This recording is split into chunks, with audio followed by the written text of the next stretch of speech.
مرحبا. اكيد انك قاعد تتبع في النتائج الاوليه لانتخابات المجلس الوطني التاسيسي، كيفاش تقيم هالنتائج هذيا؟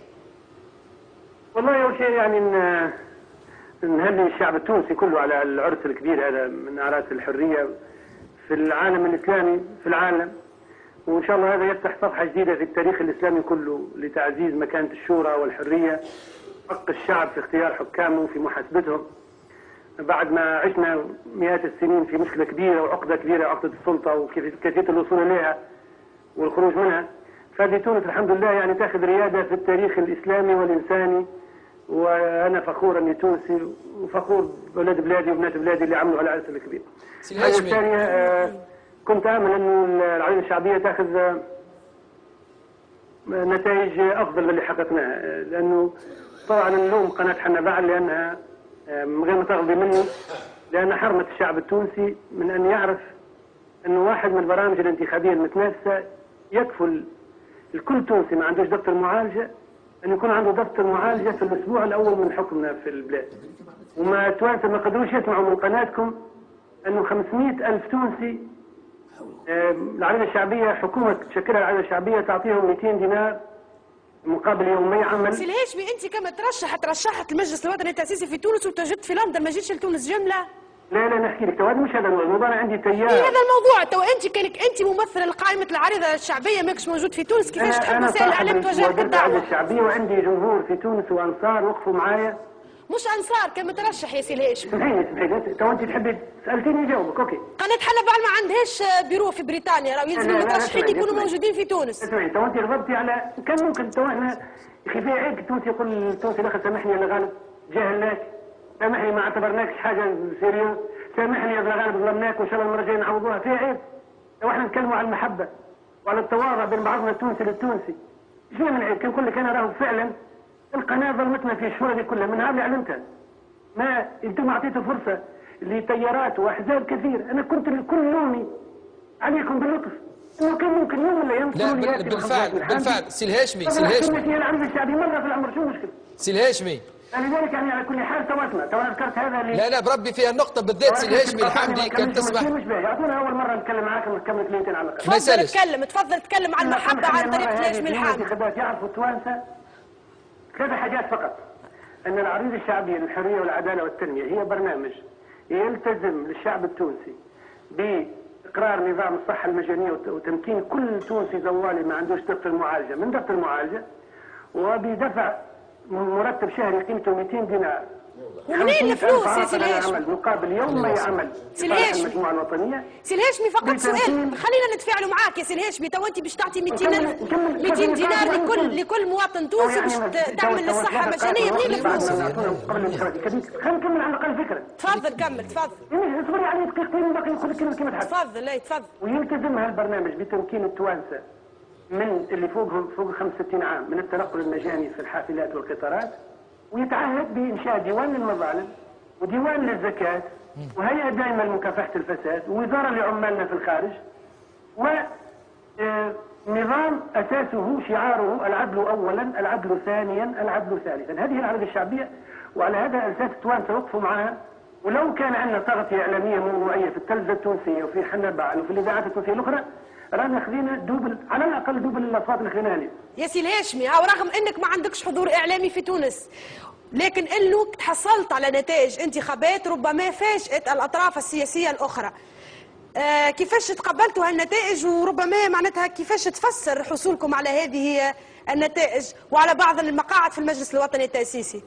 احنا يعني انا شعوري انه الشعب التونسي اللي قدرت نوصل له في الحمله هذه بدون وسائل التقليديه بتاعت التلفزه والاذاعه غادي، فهم انه هذا هو البرنامج اللي يغير حياته. لانه خليك تو من برشا ناس يتكلموا نراهن على الانسان وعلى التنميه وسنفعل وسنعمل وكذا، بس حاجه ملموسه. انا تعلمت في بريطانيا انه كرامه الانسان اللي ما عندهاش معنى يثبتها الواقع تترجم ليه، لكن كل ولي بنوط. انا قلت للشعب التونسي رايي الحاجات اللي الشعب التونسي صار من اجلها واللي تضمن له ان شاء الله حريته وكرامته. وانا مستعد توا انا واخواني في العريضه الشعبيه باش نتعاونوا مع كل الفائزين في المجلس التأسيسي بروح المحبه اللي تجمعنا كاخوه في الوطن، باش نقدموا نحو هالاهداف هذه. اي شيء يعرض علي وعلى انصار العريضه يدعم ويؤدي في اتجاه خدمه الشعب التونسي في هالمجالات هذه، حريته وحقوقه الاجتماعيه، احنا جاهزين نتعاونوا مع النهضه بقلب مفتوح، ومع سي منصف المرزوقي بقلب مفتوح، ومع سي منصف بن جعفر، ومع اي واحد ثاني يفوز في الانتخابات، لان كلنا ولاد بلاد واحده وكلنا نحب نخدموا بلادنا. وانا فرحان بالنتائج على كل حال، رغم اني كنت اتوقع افضل. على كل سي الهاشمي الحمدي كان تسمح. نعم. بالفعل انت كنت تتوقع اكثر، لانك كنت تقول في مكالمه سابقه ايضا وانك رئيس للجمهوريه التونسيه، ويوم 26 نوفمبر باش تعمل مجلس الوزراء وتعلن فيه عن القرارات هذه اللي هي ديوان المظالم والعلاج المجاني وصندوق البطاله. على كل لم يتحقق ذلك، ان شاء الله توصل انك تحقق الاهداف هذه، لكن نرجع ونقول في ظل الظرف الاقتصادي الصعب اللي تعيشه تونس. لا لحظه، ليش مستعجل؟ شكون قال لك انه ما نقدرش نتفاهموا تو مع الاخوه في النهضه ومع الاخوه في المؤتمر من الجمهوريه والتكتل ان نعمل الصحه المجانيه ومنحه البطاله والتنقل المجاني؟ انا كي قلت ما حداش بالحامدي يعمل الشيء هذا لأن الديمقراطية تقوم على أنك لما تترشح في الانتخابات لازم تقدم برنامج للحكم. نعرف، لكن الإمكانيات المادية منين الفلوس يا سي الهاشمي؟ الإمكانيات المادية في الظرف الحالي، الظروف الاقتصادية بالنسبة لتونس في الظرف الحالي من الصعب والصعب جدا أنها توفر كل هذا في هذا الظرف الوجيز. رأيك ولا تقول هذه معطى ثابت؟ رأيك يا سي الهاشمي. أوكي، إذا هو رأي برأي نقول لك احنا عندنا فكره. تو انا مش بترجع على التلفزيون، قالوا له واحد من الجماعه مسكر وزنيه سلامته ان شاء الله ربي يعافيه. انما اللي انا عندي الترتيب التفصيلي للشيء هذا. اذا عملنا ضريبه على تذاكر السفر، تذاكر الطيران $10 زياده، كي تجي مسافره انت اختي العزيزه من مقدمه البرنامج طالعه من تونس لباريس ب $500 تدفعي به ب $110 $510. وباش نعملوا ضريبه على اذا انت اختي المذيعه مثلا يعطوك في حل بعل شهريه في العام قدرها 100 مليون تونسيه، 100,000 دينار، كل مبلغ فوق 100,000 دينار تدفع عليه ضريبه 50%. والشركات اللي كانت متهربه من دفع ضرائبها العهد السابق، شركات غنيه عندها برشا ضرائب ما كانت تدفع فيها، باش تدفعها.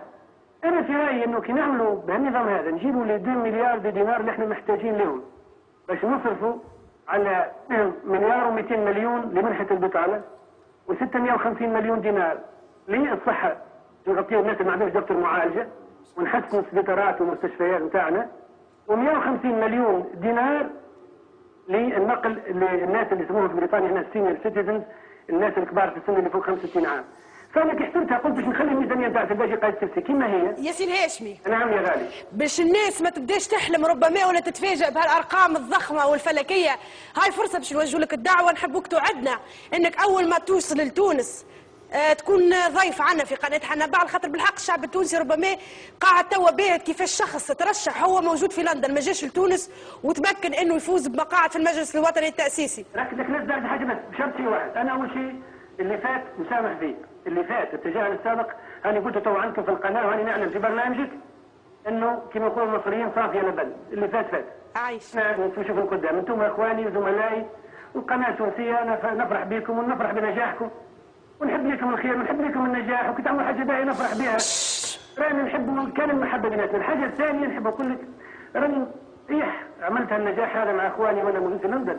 يا اختي يا بنت بلادي، انا بنت بلادي لاني عايش في الخارج. شكرا جزيلا لك سي الهاشمي، واكيد احنا موجودين.